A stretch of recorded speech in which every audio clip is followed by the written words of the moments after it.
don't even have words for this. This Oh, is so exciting. thank you so Um, much.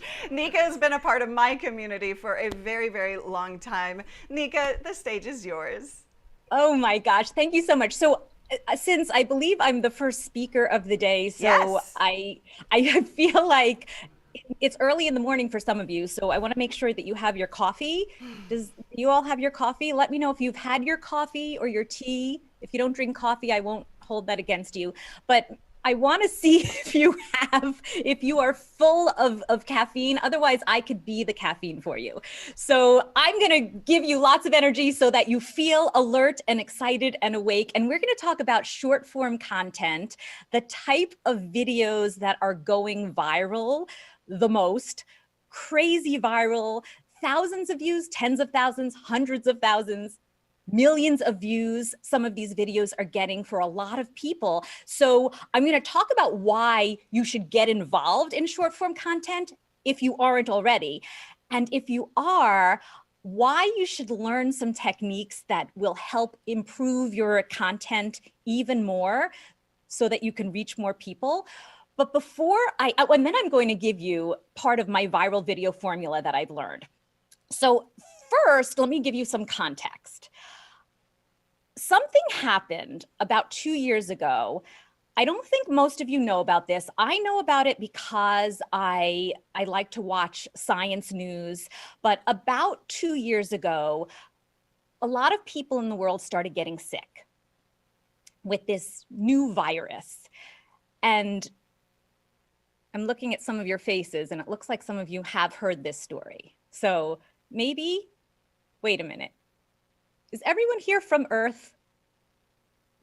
I really should do some research on my audience before I prepare my talk. Okay, so you all know about the pandemic. You all know about 2020.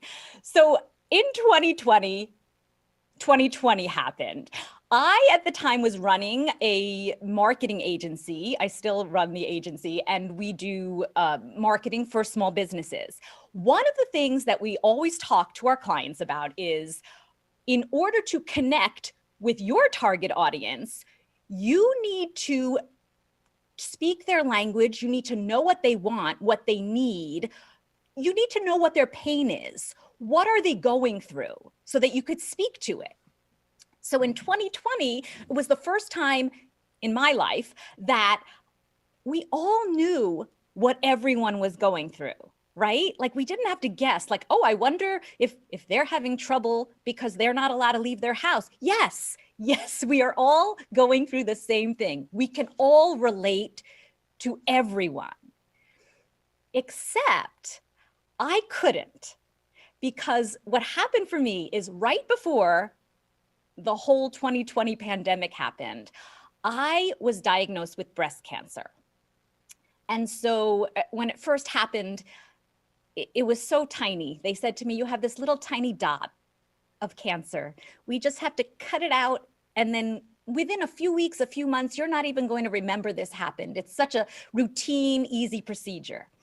So that sounded good. But we have to have a few more tests to see before we do this procedure. Let's just make sure. Each test that I had revealed that it was a little worse than they thought.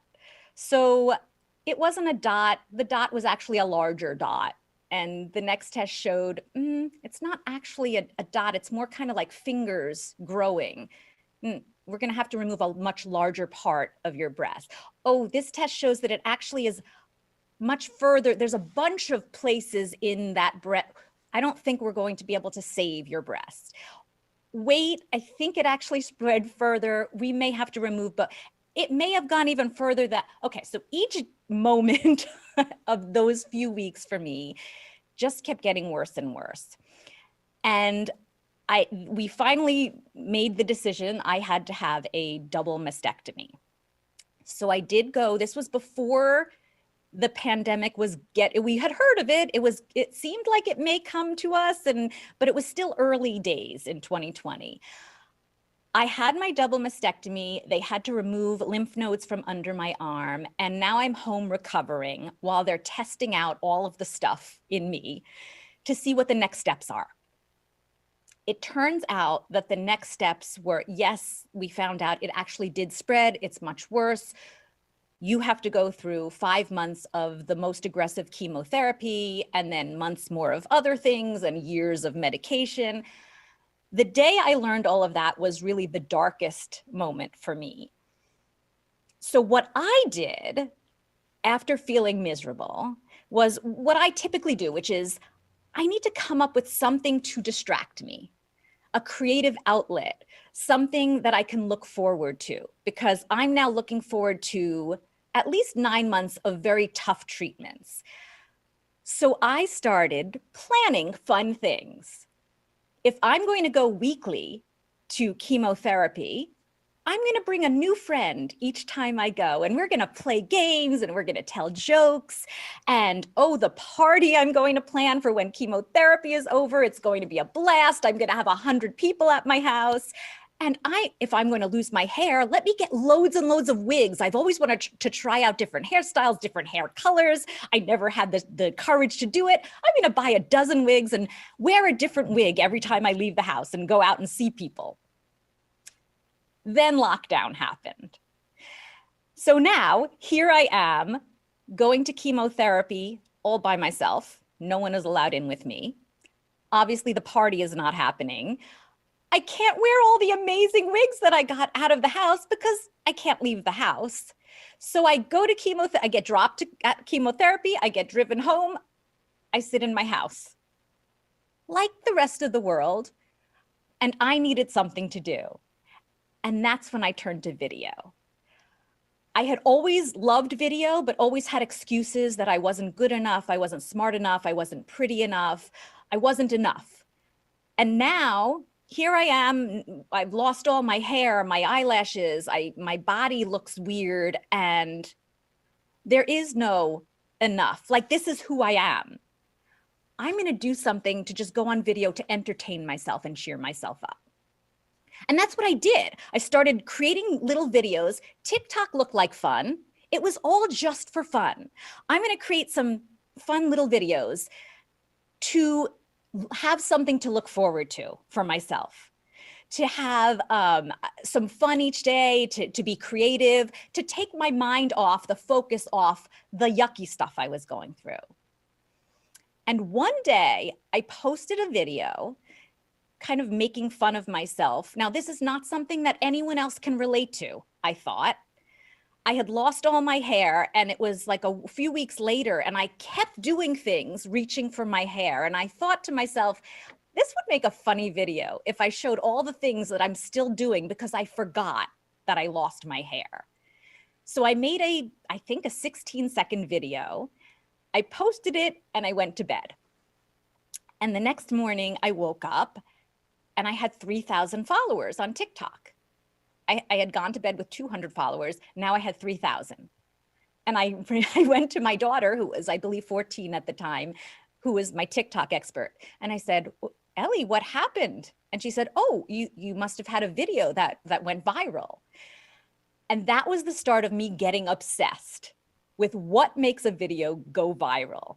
And when I say viral, by the way, this may be something that not everyone agrees with. It may be controversial, but this is what I mean by viral. Viral means a video that gets you a lot more views than you are used to. So if you're used to getting 100 views, if you get 1,000 or 2,000 views on a video, doesn't that feel viral to you? I like using the term. Now, most people say viral means millions of views. And yes, what I want to teach you now are the types of things that are getting videos millions of views. But it doesn't mean it works on every video. There are some hits and misses, but what I did was looked at my videos because I kept trying to replicate what I had done, and it kept growing. And then I thought, is it a fluke? Is it just me? And so I started studying other people's videos and finding commonalities. What are the things that you can make little tweaks in the videos that you want to put out or that you have created, little things that you could change. Some of them are very little. You can change these little things or add these little things or include them in your videos, and they are much more likely to reach many more people. After I started having fun on YouTube, Instagram came out with Instagram Reels. So I started trying it on Instagram, and I was so happy to find out it wasn't just a fluke on TikTok. These things work for short form content videos, even on Instagram. And then in 2021, YouTube came out with YouTube Shorts. It works there too. For me, it works even better on YouTube Shorts. The videos seem to be connecting with even more people on YouTube Shorts. So this works. So who wants to know the viral video formula that I figured out? I don't know if I can see all the chat. If there's people out there who want to know, oh, I see you waving. Okay, so you do want to know. Excellent. I am going to talk about the ways to get more views on your videos. And why is that important? I told you I would tell you why this is important. A lot of people have, I often hear kind of the devil's advocate saying, what is the point to just put out a video just to get more views?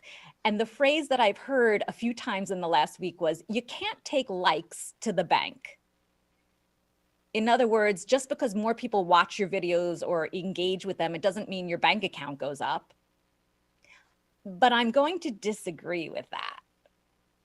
I believe, and I actually know, that you can take likes to the bank. You can take views to the bank. And how I'm going to explain that is to ask you, if you had a higher platform, in other words, if you were known as more of an expert, like wherever you are now, if suddenly more people saw you as an expert, if you had more social proof, like if I come to look at one of your pages and instead of seeing 500 connections, I see 5,000 or 50,000 connections. That is social proof. That means I'm looking and thinking, a lot of people like this guy, this gal, this person. And what would that do for you? I'd love you to think about, imagine if your clout, if your expert status was much bigger, what would that mean for you? And what it can mean for all of us is that we can turn into money in the bank, growing our business, working with more partners, clients. We have to, of course, not just sit and hope that they come to us. We need to do some work. But it starts with the amazing clout that you get from having a lot of views, a lot of likes, a lot of followers.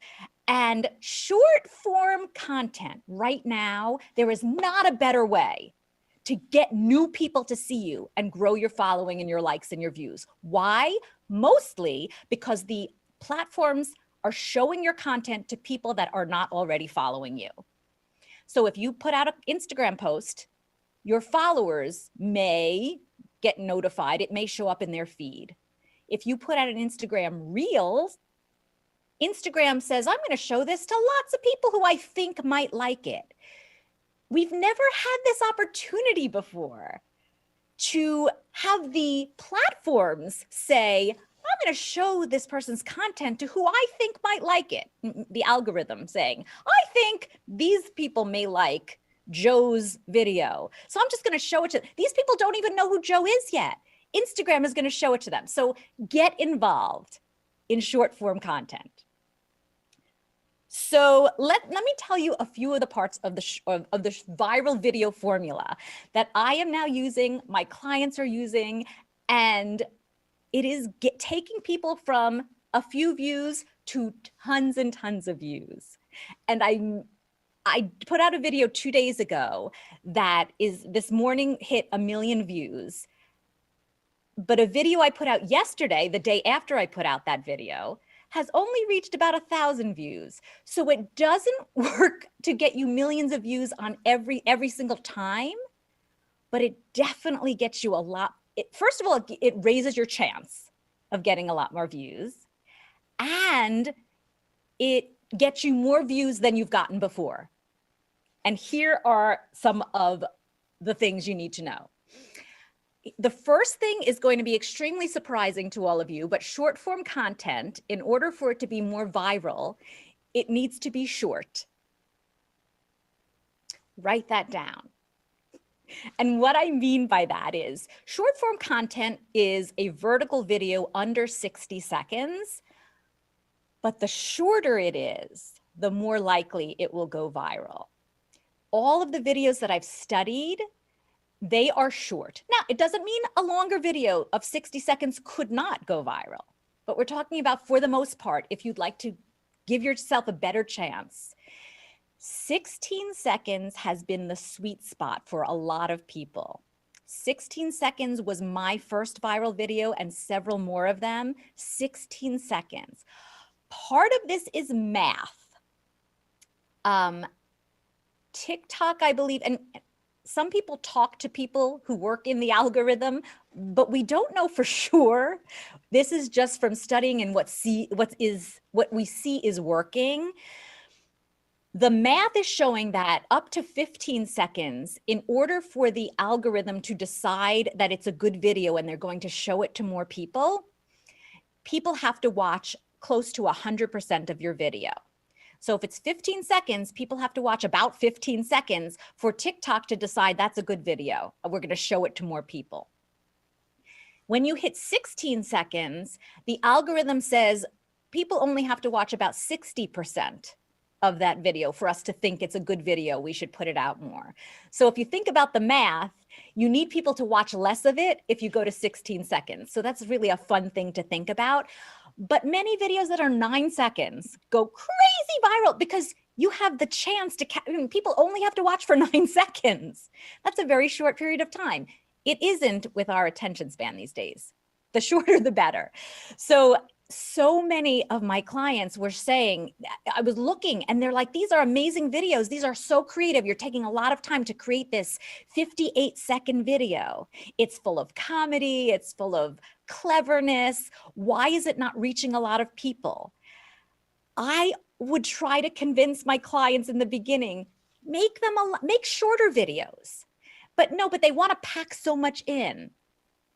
When they started doing shorter videos, whoosh, thousands, hundreds of thousands, some of them are hitting millions of views.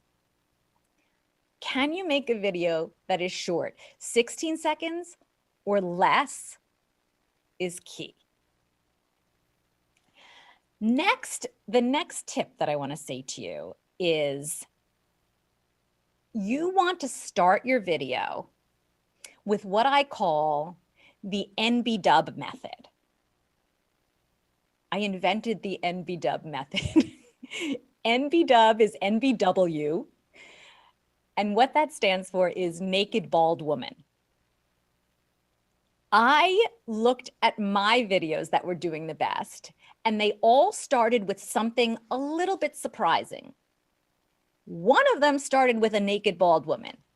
Let me just step in right here for a second. I wasn't actually naked. It was me. I was bald. A bald woman to start is usually pretty surprising. It stops you in your tracks. It's not expected when you're scrolling. You need to stop the scroll with something unexpected. And in my first video that went crazy viral, I was walking out of the shower. I had a towel on. So you kind of had the impression that there's a naked bald woman in my feed. Wouldn't that make you stop and say, what the heck is this all about? So what that taught me when I saw great results from that, and I started doing this on all my videos, you don't have to be naked, you don't have to be bald, you don't have to be a woman, but you need to start your videos with something that stops people in their tracks. So what is it that you can do? And let's talk about some ways to do this. I heard someone talking about TikTok and saying the first 1 to 3 seconds, you need to have really compelling. And I agree with that. And I'm going to take it a step further. The first frame of your video, which is a split second, has to stop people. It has to stop the scroll. People are going like this. They are going like this. and they're not. You need to make people, you need to interrupt this pattern with an NBW. What is your NBW? You don't have 1 to 3 seconds usually. Think about it. Go start scrolling Instagram, YouTube Shorts, or TikTok. Do you stop at each one and give it 3 seconds? We know in an instant whether we want to stop and watch. And now I want to explain a little further. I kind of hinted at it, but how does a video go viral? Like I said, you post a video and usually, not always, but usually the platform that you post it on will send it out to a group of people who don't know you. So TikTok, for example, and I'm using TikTok a lot, but this is the same with Instagram and YouTube. So the platform, you upload your video and the platform says, let's show this video to 50 people.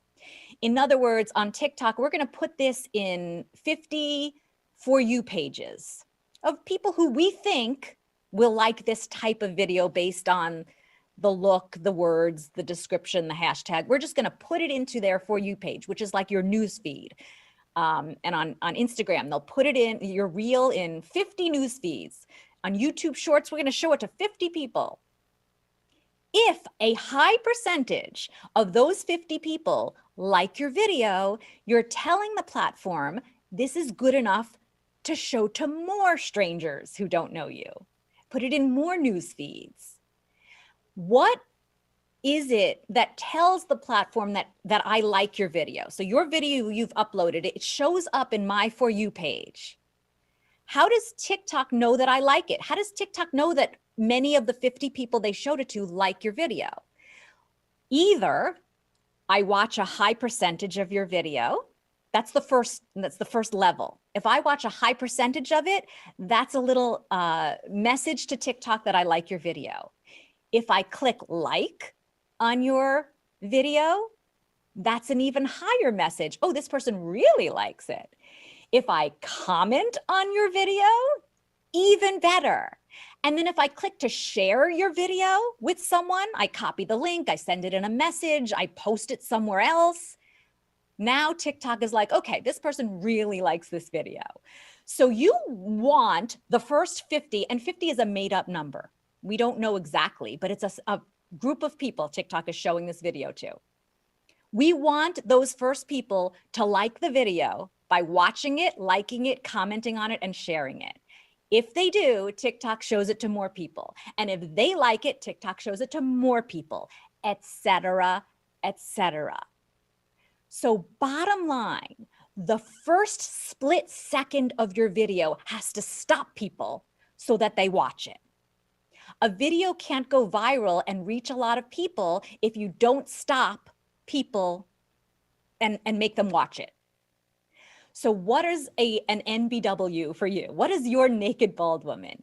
It can be any of these types of things. So the first split second, if you are talking, one thing that I like to do, if you're talking in your videos, many times what we do is we go to record, we press record, we breathe in, and we start talking.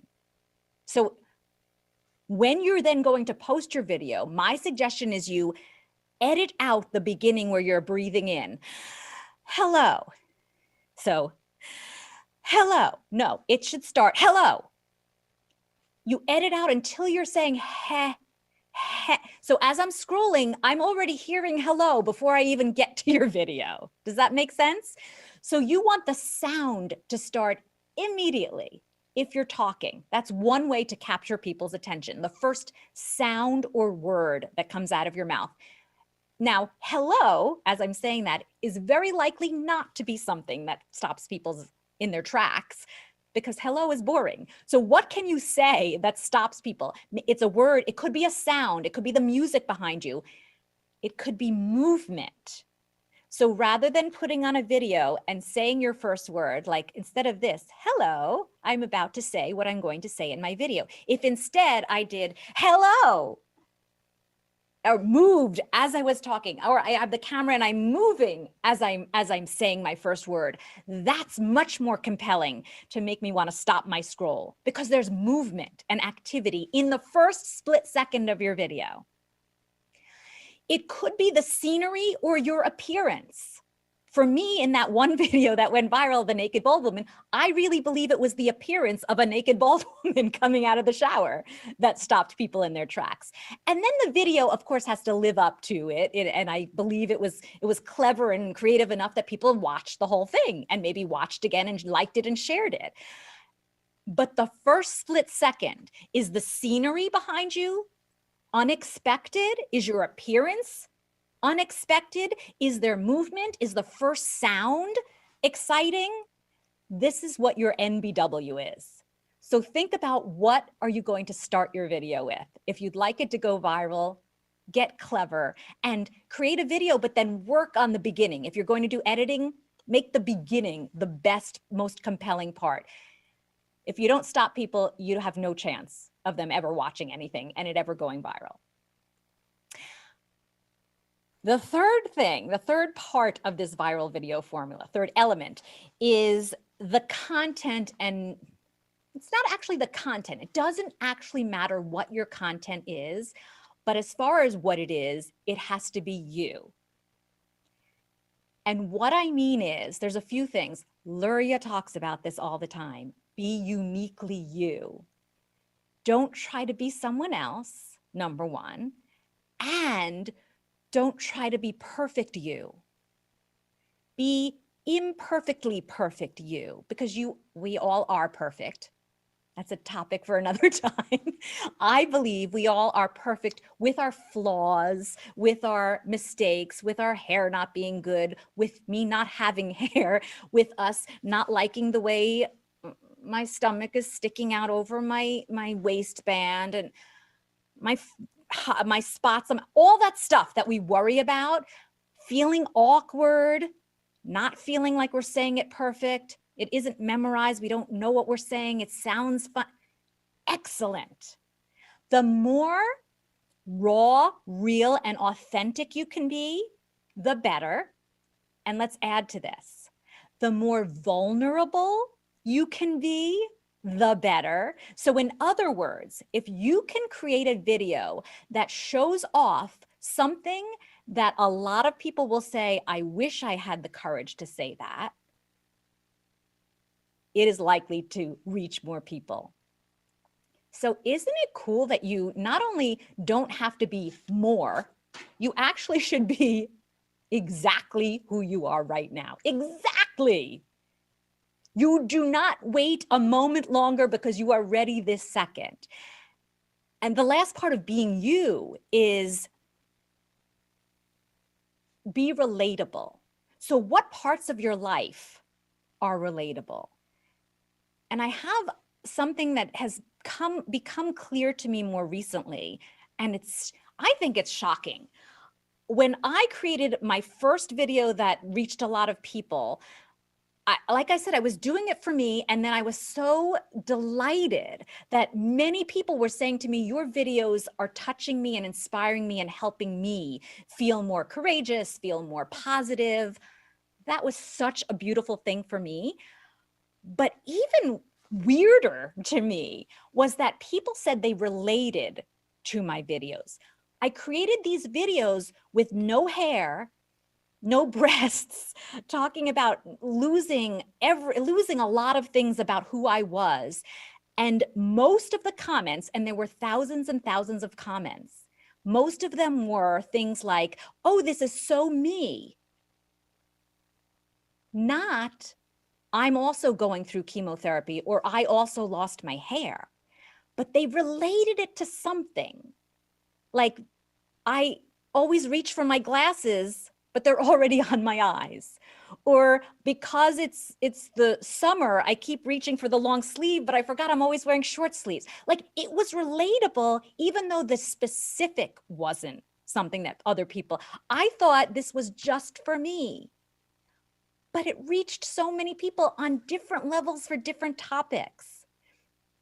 I just created a new video that talked about catering to my daughter and how funny it was. And she got sick with COVID and I had to cater to her. I tried to make it funny and I thought, oh, it'll be people laughing at how much of a princess my daughter had. People were all saying, this is so me. I went through this. I also wish I could do this. The relatability is one of the factors that helps you go viral. So remember that so much in your life is relatable to other people, but the problem is most of us are afraid to share it. The minute you can be vulnerable and authentic and show not perfect you, that's the moment you connect with others and take off like crazy. And I think I would like to end with that. Let's be uniquely us. Let's shine unapologetically. And let's get out there and reach millions of people. Woo-hoo! Fire! Was that fire or what? Let's show fire. That was gold. Gold, whichever one you want, but I saw a bunch of amazing comments. Taryn says this is amazing. Double dose of great information, not only from the speakers, but in the chat as well. You inspired the commenters as well. We've got a bunch of fires coming in chat as well. Oh my gosh, so good. Are you cool sticking around and answering some questions? I am so cool. Fantastic. You are cool. You are the definition of cool. Yeah. We're going to pull up Stephen here shortly, but what I want to start off with is a question of my own. As you were talking, you were talking like the first second has to be awesome. That is a lot of pressure. Now, come on. So you gave some techniques in terms of how to make that, but can you speak to the mindset of that? Yes. So you said that I may have said the first second has to be awesome, but let's No, I totally paraphrased that. It has to be compelling. I forget the word you used. So the first split second needs to stop people in their tracks. And that sounds like there's a lot of pressure. There you go. But there are actual simple ways to do it. Mm-hmm. And sometimes just movement is all you need. We typically we pick up our phone and we start talking. If we just start thinking, let's have some movement. So and the two ways I like to talk about movement is you either have your phone stationary and you move towards it or through it or around it. So there's movement, or you're holding your phone and you're moving while you're looking at your phone. So the background is moving. That's immediately 100 times more compelling than just stationary looking at your phone. So that's probably the simplest thing I would say. Just do that to start. And then you can come up with other things that are unexpected. Cool. Because that breaks it down into something easily achievable as opposed to, what I heard. I could see it in their faces. Oh my gosh, I have to be compelling. I have to stop people in their tracks. And of course, as we have talked about so much, we make things harder than they need to be. So it doesn't have to be really hard. It's so true. And actually, I would love to say this too. It's not about like screaming. A lot of people think, well, I have to be compelling in the first second, so I'm going to like scream or make a loud movement, or whispering is sometimes much more compelling. That is super. So don't stress out about it. Just the more you are, the more compelling it is. So remember that too. Well, there you go. Silent, awkward guy who was asking how that would work out. Yes. You could maybe play that up. I don't know how, but yes, there are always ways, right? Yes, absolutely. Awesome. Silent and awkward is compelling. So there you go. Stephen, you're up with your question. And as we are starting our sessions with Q&As today, be sure to keep your questions succinct and simple. And if she needs more information, she will definitely ask for it. Hi, Nika. Hi there. 3 quick questions. They're all related. How often do you do this?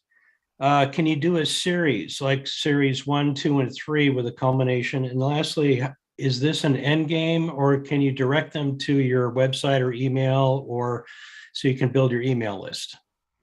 Okay, so I think the answer is yes to all of those, but remind me the first, how often? Okay, the answer is yes.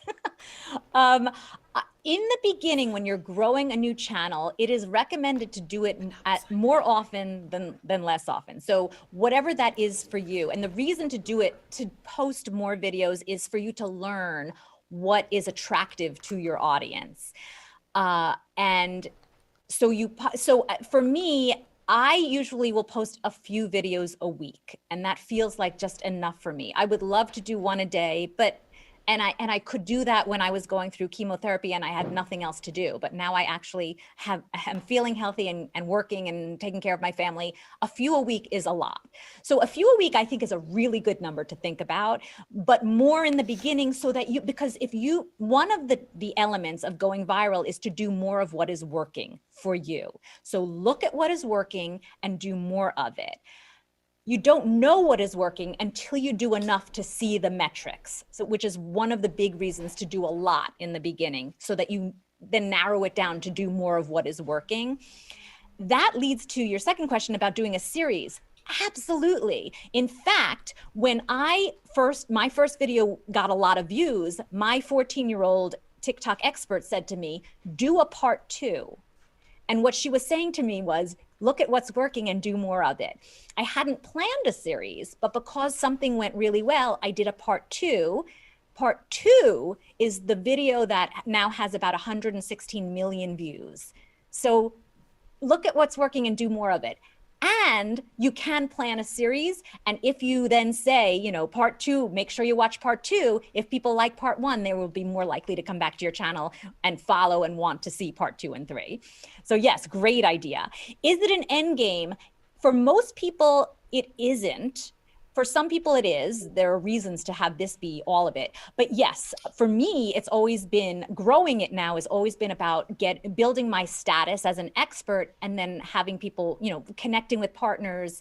But in order to send people to your website and to opt-ins and all of that, you need to do further work. I wouldn't suggest doing it in your videos. There's a point of doing some sales videos. But for the most part, the videos that go viral are about you and your personality, related to what you sell, but they're not about selling. You have to do that with the viewers, like you build relationships with them afterwards. And absolutely, really, for entrepreneurs especially, the bottom line is to build your business from this. So yes. Really, really Great. good advice. Hopefully that was helpful. Lala is up next. And speaking of it being the end game, as we bring Lala up, if you guys haven't gone to Nika's site, the link that we are dropping in the chat room, be sure to. That is also on your workbook. And yeah, you're going to want to follow her. I just adore her videos. Lala, are you ready? You are up. Hi, Lala. Yes, I want to ask, I've seen your awesome videos. The thing is, sometimes you transition, right, from this scene and then to another scene, okay, and then sometimes you change, clothes and stuff. So how do you do that? Is it okay to pause? Just pause it? I'm glad you asked that, because one of the things that makes short videos more compelling, that keep people watching, is that changing of scenes. In a short video, if you have a 16-second video, you don't want any scene to last more than a few seconds. So a bunch of scenes gives that movement and excitement. What I do is I record each of the scenes separately, usually. Sometimes I will record a scene and then actually chop it up in an editing, because it would look better if I split it and then move the angle in further on the other. So it looks like I recorded it separately, that it's 2 separate scenes, but it's really one chopped up. And so, yeah, so you could do either record the whole thing in one take and then chop it up and do some editing on the movements and angles and zooms. Or the easiest thing to do is write down your bullet points and record each one. All you have to do is look, okay, I'm just going to say these 3 words, push record, say those 3 words, stop. Move to maybe another location or change your shirt if it's appropriate. Look at your next few words, memorize them, record it. So it's never having to kind of know the whole thing at once. Break it up. It's so much easier, and it makes the video look better. Perfect. Awesome. Thank you. Thank you. Thank you, Lala. Lala is in the Philippines is staying up all night for this, so thank you for that. Now, we are going to ask one more question. I'm just going to call that out. Andrea wants to know, what are your top tips for engaging your audience?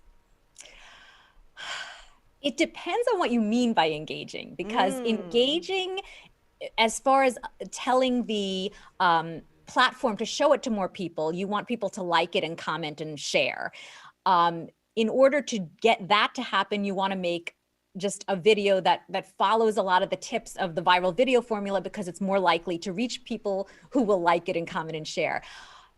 If you are relatable, I would say that is my top tip. If you can do something that either lots of people can relate to, and or that most people can relate to but are too afraid to talk about, like you sharing this fear of yours, or you sharing this vulnerability, or the fact that you're not feeling great about something that we all pretend we feel great about. So something that you're revealing that's authentic and vulnerable gets people to say, thank you, I wish I was brave enough, thank you for sharing that, you've inspired me.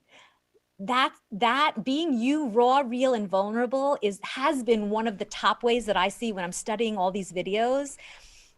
People just, and these are people, most of these videos that are going, not most of them, many of them are people being just so raw, real, and imperfect.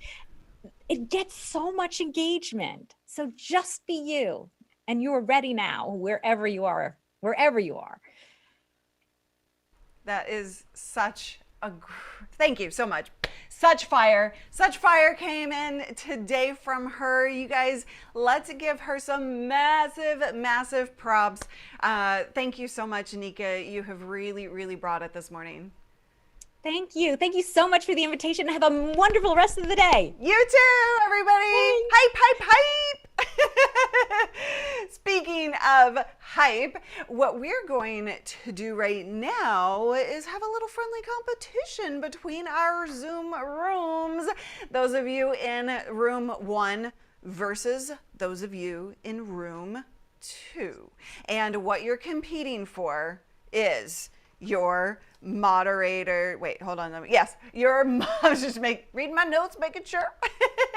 Your moderators are going to win a prize because they have been so amazing. Can you get behind that? They have been incredible in terms of helping you all out in your rooms. You don't even know how you're competing yet. Everybody's just like, one. So if you are ready to win some prizes on behalf of your moderators, say let's go in the chat room. So here's what we're going to do.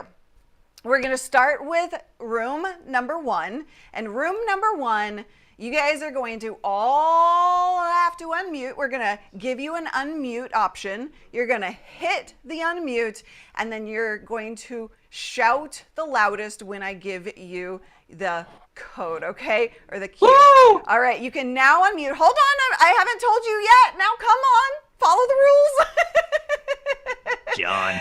And then we're going to get Zoom Room 2 on and see if they can scream. No way. Room room 2 number loses 1. already. All right, We got remember, this is on behalf of your moderators because they all deserve prizes as well. They're volunteering their time here with you. Okay. And all right, are we ready to go? Everybody unmuted? I'm pretty sure my microphone's going to cut out if I scream. Okay. You're anti-clipping. Best I can. All right, don't peak your audio, but are we ready? Okay, in 3, 2, 1, go!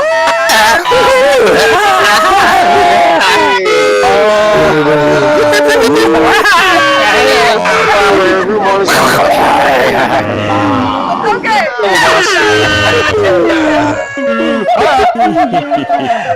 We didn't know how this was gonna go. All right, let's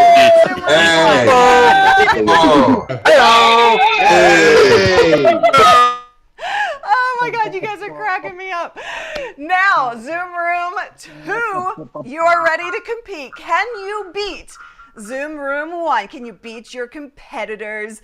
I wonder how long it'll take for my husband to come check on me.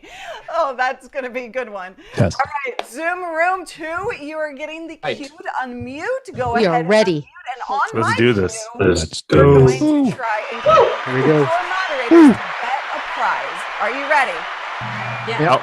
Yep. Let's all All say, right, hey, yo! 2. Hey, Wait, two. we don't have them up yet. Right. Casting, casting. Unmute. Hey, yo! Yeah. All right, we're going to be in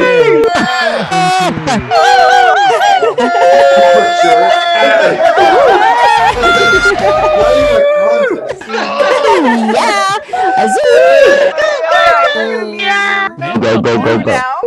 And honestly, I don't know how to pick because I think Zoom just like capped everybody. All right, Callie, you're the community manager. Oh, wait, that's not fair. You're in Zoom Room too. That is not fair. Producer, Greg. Okay, we have a winner. Are you ready to hear the winner? Okay, I want to see all your faces. I want to see all your faces. Zoom Room 1!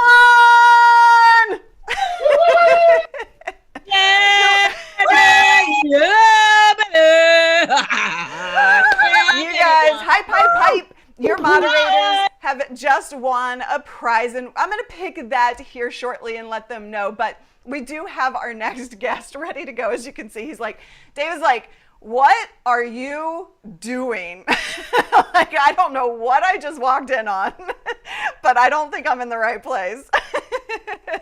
So Dave is somebody you need to know. No matter what platform you create content on, one way that you can make money is with sponsorships. How many of you have thought about doing sponsorships or are already doing sponsorships? I would love for you to put that in the chat room right now.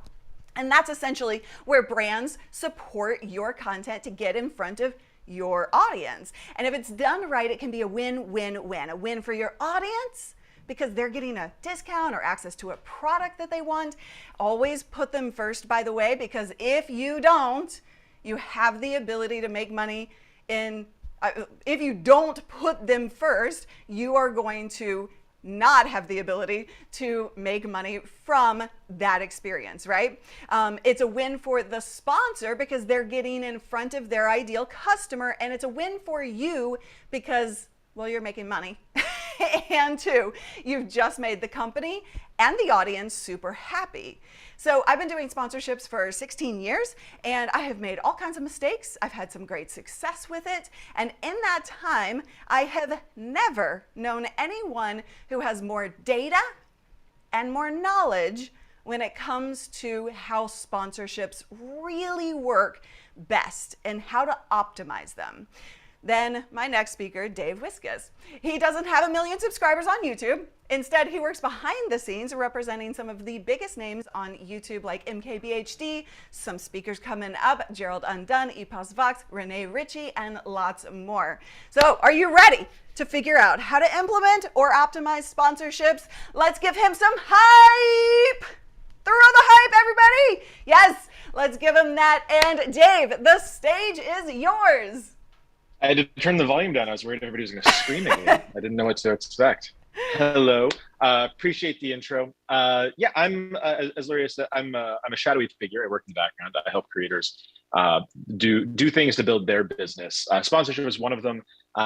There's a bunch of moving parts to that. Do I have slides? Is that a thing? We are I throwing didn't see them it up on now. my screen. There you go. Okay. Oh, look at that. This is going to be great. I don't suppose I have my presenter notes in this, though, do I? Oh, so it'll be fine. It'll be fine. We'll work it out. Did you get the app, Dave? The app? What app? The app to control your slides. Oh yeah, I've got that. Oh, okay. I thought that's what you were asking for. Okay. We'll make this up as we go. All right. So first thing I'm going to have to say, I'd already asked permission to make sure that it's okay if the language gets a little bit salty here. I'm going to try to keep it clean as best I can, but I'm mostly an extemporaneous speaker. I use the slides to kind of cue off of. So just in case there's any salty language, I wanted to make sure that everybody was prepared for that, just in case. So who am I? I'm Dave Whiskes. I've done a handful of things that are